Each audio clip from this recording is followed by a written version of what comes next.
Buenas tardes. En este segundo video vamos a ver los hipnóticos y barbitúricos. Como ya han visto en el anterior video, cuando hay un problema de sueño, es importante que nosotros descartemos causas de estas, ¿no? Dentro de esos muchos trastornos que pueden producir trastornos del sueño, que pueden producir el insomnio, pero también, aparte de los trastornos, la higiene, hay que ver la higiene de sueño, qué hace la persona antes de dormir, que en la siguiente sesión vamos a profundizar un poco. Bueno, ya una vez visto el problema del paciente y si nosotros vemos de que tiene que necesariamente tomar algún fármaco, entonces nosotros tenemos tres opciones. Una primera opción o una opción es las benzodiazepinas que ya hemos visto, cómo funcionan, qué es lo que hacen. Y las otras opciones, la otra opción en todo caso serían los hipnóticos no benzodiazepínicos que vamos a ver en esta clase. Y en la antigüedad se utilizaban los barbitúricos, que lo vamos a tocar, aunque actualmente no se utilizan para el insomnio. En, en los hipnóticos no benzodiazepínicos vamos a ver este medicamento que se llama Solpidem, porque es como el medicamento estrella de este grupo y vamos a ir viendo todas sus características. Si ustedes tienen el libro, es un poco resumido, entonces yo les voy a profundizar un poco más acá en las diapositivas. Este medicamento se utiliza exclusivamente como hipnótico. Es para eso, se ha creado para eso. Y como vemos ahí, uno de los nombres con los que viene es como Somno XR. Este medicamento, acá vemos los receptores GABA en dos vistas. Una es como si la estuviéramos viendo de arriba y otra que la vemos de ladito, ¿no? Acá.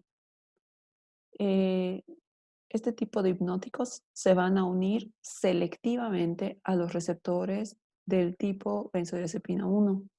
Como vemos acá, se unen más o menos en esta región. Como se unen solamente ahí y no se unen en otras partes, ¿no? Como las benzodiazepinas o los barbitúricos, su efecto es bastante puntual. Va solamente a tener propiedades hipnóticas gracias a esto. No va a ser como las benzodiazepinas o como los barbitúricos que tienen más efectos. Este solamente tiene efecto hipnótico. Y como vemos acá, están desprovistos de efectos ansiolíticos, de efectos relajantes o de otro tipo de efectos como anticonvulsivantes. Cuando habíamos visto benzodiazepinas, estos tenían varios efectos, pero estos no. Solamente son hipnóticos porque se unen solamente a una región, ¿no? A una pequeña región. Esto, ¿qué va a producir? ¿Qué acciones va a producir en la persona? Primero va a disminuir la latencia de sueño, que quiere decir que si a una persona le cuesta empezar a dormir, va a poder hacerlo más rápido. Aumenta el tiempo total de sueño, las horas del sueño, porque actúa aumentando la etapa 2 del sueño no REM. No afecta en las dosis normales o recomendadas, no afecta a las etapas 3 y 4 del sueño no REM, pero si nosotros decidimos dar dosis mayores, ¿no? A algunos pacientes, sí prolonga las tres etapas, no solamente la etapa 2, sino la etapa 3 y la etapa 4. Y también disminuye la latencia, es decir, que la persona sí va a poder entrar al sueño REM, que es la quinta etapa, y sin embargo la duración no va a ser muy larga, ¿no? Este periodo de actividad que hemos hablado del sueño REM no va a durar mucho tiempo. ¿Cómo es la farmacocinética de estos medicamentos? La liberación va a depender mucho del tipo de presentación del medicamento. En las tabletas normales se va a liberar a una velocidad, pero hay otras presentaciones que se comercializan actualmente que son de liberación extendida.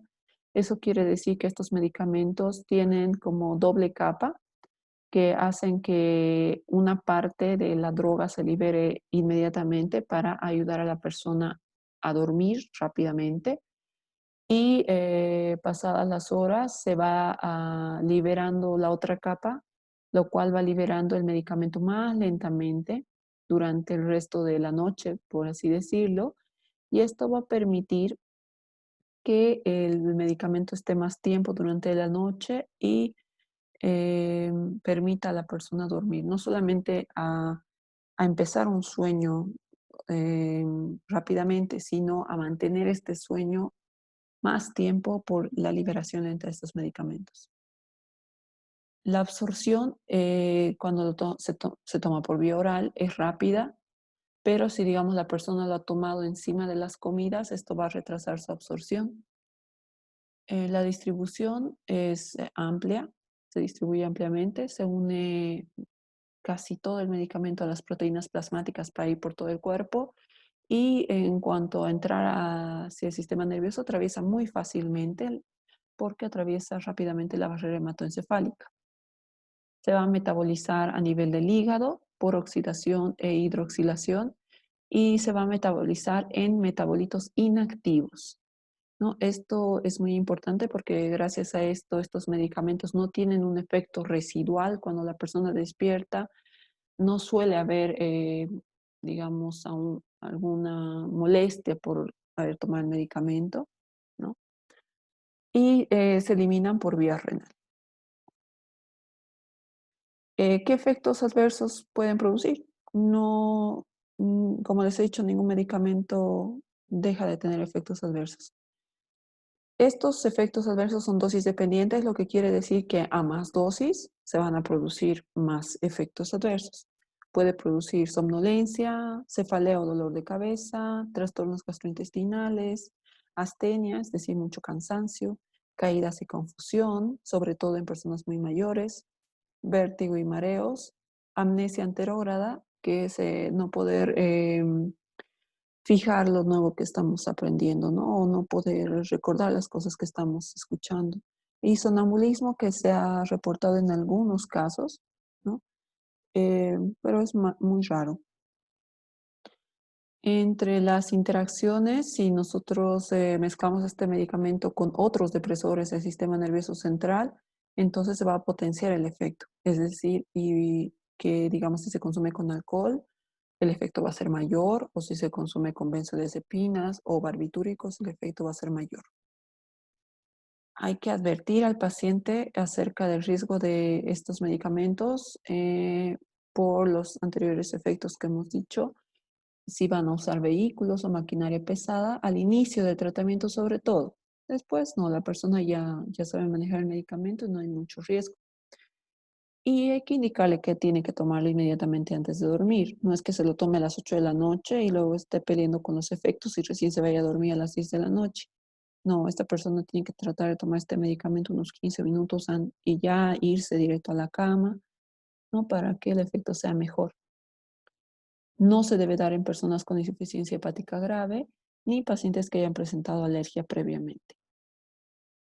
En cuanto a la tolerancia y dependencia, estos medicamentos son bastante seguros. ¿Puede aparecer tolerancia? Sí. Le hemos dicho que la tolerancia es que la persona no va a sentir el mismo efecto con la dosis si la mantiene. Va a tender a aumentar la dosis para sentir el mismo efecto.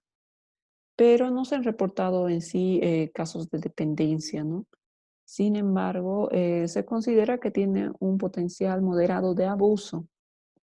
Y lo que sí es que cuando ya una persona está con ese tratamiento, si lo discontinúa de golpe, puede presentar algunos síntomas de discontinuación molestos o puede venir lo que es el insomnio de rebote, ¿no? Que ya no va a poder dormir. En cuanto a los barbitúricos, estos medicamentos son muy antiguos, desde el año 1903 que existen y en esa época no existía otro, por lo cual eran muy populares por sus efectos ansiolíticos e inductores del sueño. El fenobarbital, que hasta hoy en día se utiliza, fue introducido en 1912 Y después, pero cuando ya aparecieron otros medicamentos más seguros, como hemos hablado, las benzodiazepinas y obviamente los hipnóticos, estos dejaron de usarse para trastornos de sueño. Actualmente no es una indicación, solamente se utilizan para como parte de la anestesia o para epilepsias, pero ya no para este tipo de trastornos. ¿Por qué? Porque no son selectivos como hipnóticos. Lo que pasa es de que estos medicamentos deprimen todo el sistema nervioso central. No solamente ayudan al sueño, sino que al mismo tiempo deprimen. Entonces tienen muchos efectos colaterales y son riesgosos.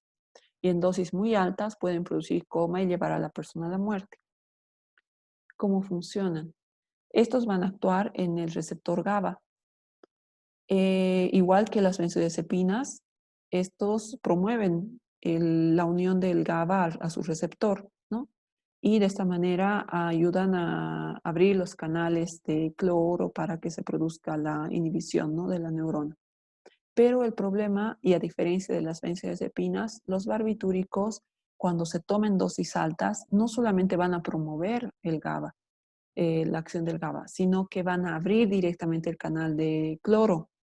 Y esto es lo peligroso de estos medicamentos, ¿no? Aquí ya no necesita el GABA en dosis altas. Ellos solitos abren los receptores y este es su riesgo. ¿Cómo actúan? Disminuyen la latencia de sueño, es decir, que acortan, uno se duerme más rápido, disminuyen los movimientos durante el sueño, aumentan igual la fase 2, pero estos, en vez de aumentar la fase 3 y 4, aquí está mal escrito, disminuyen la fase 3 y 4 del sueño no REM y prolongan la latencia al sueño REM, disminuyendo en total el tiempo de sueño REM durante toda la noche y también el número de ciclos de sueño REM. Entonces va a afectar a esta etapa. En cuanto a la absorción, su absorción por vía oral es muy rápida y es completa. Igual se puede retrasar por la presencia de alimentos. Y en cuanto a la intramuscular, también es bastante rápida. Estos se distribuyen de forma generalizada, atraviesan la placenta, por lo cual en mujeres embarazadas no es aconsejable. Tienen una alta unión a las proteínas plasmáticas, por lo cual van a viajar fácilmente por todo el cuerpo. Y la forma en que atraviesan la barrera hematoencefálica para entrar al sistema nervioso es variable y depende del barbitúrico. El metabolismo es en el hígado por oxidación y es mucho más rápido, es decir, se degrada más rápido en los jóvenes que en los ancianos o en los niños, donde se puede mantener más tiempo en el cuerpo. Y se excreta por vía renal. Los efectos adversos, como estos medicamentos deprimen en general el sistema nervioso y se quedan bastante tiempo en el cuerpo, tienen efectos residuales, ¿no? Y producen sedación, vértigo, náuseas, vómitos o diarrea. Esto al día siguiente uno se despierta y a veces se despierta pesado, cansado, ¿no? En vez de despertarse y sentir que uno ha dormido bien, puede sentirse, no, o sea, medio mal, con dolor de cabeza incluso. En algunos casos se han reportado reacciones paradojales, es decir, que en vez de que la persona se calme, se pone más inquieto o agitado o ansioso. Se han reportado casos de alergia a este medicamento y depresión, ¿no? Casos de depresión asociados a los barbitúricos. Estos interaccionan igual con los otros depresores del sistema nervioso, el alcohol, benzodiazepinas, otros hipnóticos.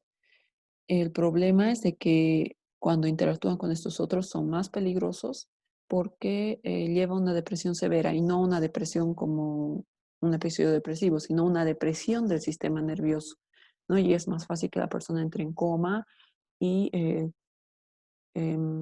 esto es peligroso también. Y esto se puede producir lo que sería la intoxicación aguda, ¿no? Y cuando una persona se intoxica por estos medicamentos, se afecta primero la respiración, la persona tiene dificultades para respirar y poco a poco va entrando en un estado de coma, la presión arterial disminuye y estos problemas pulmonares son lo que pueden llevar a la muerte cuando ya es muy grave y a una falla de los riñones. Este medicamento sí puede producir dependencia, ¿no? Sobre todo en el uso continuado. Bueno, eso era todo. Muchas gracias.